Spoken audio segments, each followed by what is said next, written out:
24শে জানুয়ারি Kalighat sports লাভার অ্যাসোসিয়েশনের উদ্যোগে নেতাজির জন্মজয়ন্তী উপলক্ষে রক্তদান উৎসব পালন করা হয়। মাননীয় সমাজসেবক বাবুন ব্যানার্জির উদ্যোগে 2000 জনেরও বেশি মানুষ এই রক্তদান শিবিরে রক্তদান করেছেন।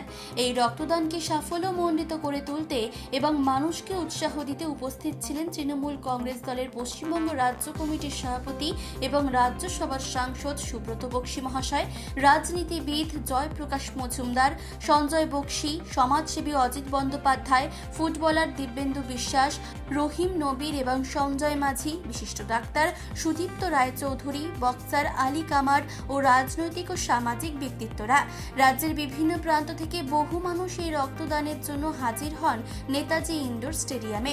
1998 সালে মাত্র 504 জন স্বেচ্ছায় রক্তদাতাকে নিয়ে এই উদ্যোগের সূচনা হয়েছিল, যা আজ রূপ নিয়েছে এক বৃহৎ সামাজিক আন্দোলনে।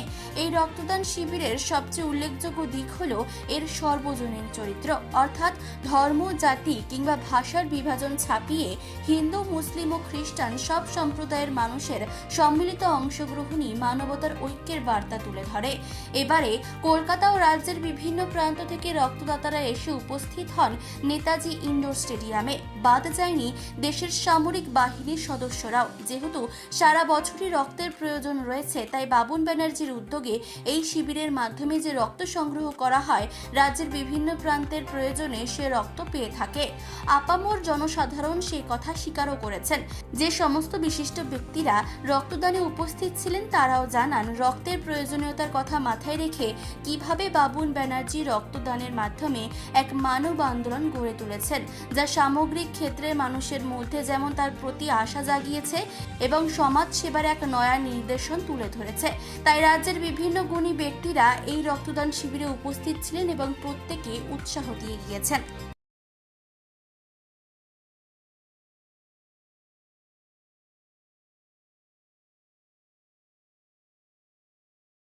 অনেক অতিথি এখানে উপস্থিত আছেন, খেলোয়াড় থেকে আরম্ভ করে সুদীজনেরা উপস্থিত আছেন। সর্বোপরি বাবুন ব্যানার্জিকে ধন্যবাদ, কৃতজ্ঞতা এই কারণে জানাবো, রাজনীতির সঙ্গে সঙ্গে এত বড় একটা দক্ষ যোগ্য করে মানুষের পাশে থাকার মানসিকতা তৈরি করেছেন। একটা কথা মনে পড়ে মাননীয় মুখ্যমন্ত্রীর কথা, যিনি বারবার কথা বলেন সারা বছর ভোটের রাজনীতি নয়, মানুষের দুঃখ দুর্দশায় পাশে থাকলেই তৃণমূল কংগ্রেস করা সার্থক হবে। আমি মনে করি, বিশ্বাস করি, এই দক্ষ যোগ্যতার সঙ্গে একটা মেলবন্ধন রেখেছেন। আমাদের নেতা সুব্রত বক্সী মহাশয় বলছিলেন যে আয়োজিত রক্তদান শিবির চলছে, মঞ্চে রয়েছেন বহু বিশিষ্ট অতিথি, তাদের প্রত্যেকটা আন্তরিক অভিনন্দন। মঞ্চের নিচে যারা রয়েছে, যারা আজকের প্রধান অতিথি, যারা রক্তদাতা, তাদেরকেও আন্তরিক অভিনন্দন। প্রতি বছর এই রক্তদান শিবিরটা 23শে জানুয়ারি হয়, কিন্তু এবছর 23শে জানুয়ারির দিনে সরস্বতী পুজো পড়ার দরুন আজকে সেই রক্তদান শিবির অনুষ্ঠিত হচ্ছে। আপনারা এসেছেন প্রত্যেকে বিভিন্ন প্রান্ত থেকে, পশ্চিমবঙ্গের বিভিন্ন প্রান্ত, গ্রামগঞ্জ, শহর, প্রতিটি জায়গা থেকে আপনারা এই রক্তদান শিবিরে এসেছেন। আপনাদের প্রত্যেকটা আন্তরিক অভিনন্দন।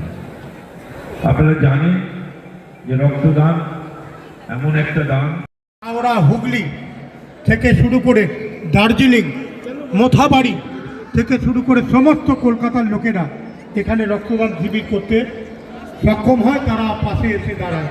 তাই ক্লাবের পক্ষ থেকে জওয়ানদের জন্য একটা করতালি হওয়া উচিত।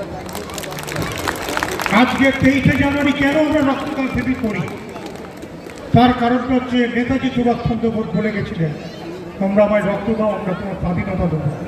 সেই স্বাধীন দেশে আমরা থেকে 23শে জানুয়ারি আমরা রক্তদান শিবির করি। নেক্সটবার আবার 23শে জানুয়ারি করব। যেহেতু সরস্বতী পুজো পড়েছে বলে আমরা 24শে জানুয়ারি করেছি, কারণ আমরা জানি সরস্বতী পুজোর দিন প্রতিটা মায়েরা, বোনেরা, ভাইয়েরা তারা সরস্বতী পুজো বাড়িতে করে। তা সত্ত্বেও কিন্তু আমরা সরস্বতী পুজোর দিন 100 ডোনার করেছি কালীঘাটে। আজকে আমরা নেতাজি ইনডোর স্টেডিয়ামে একটা কলকাতা নেতাজি ইনডোর স্টেডিয়াম থেকে মানসী বসুর রিপোর্ট, চেতনা বার্তা। জেগে থাকে, জাগিয়ে রাখে।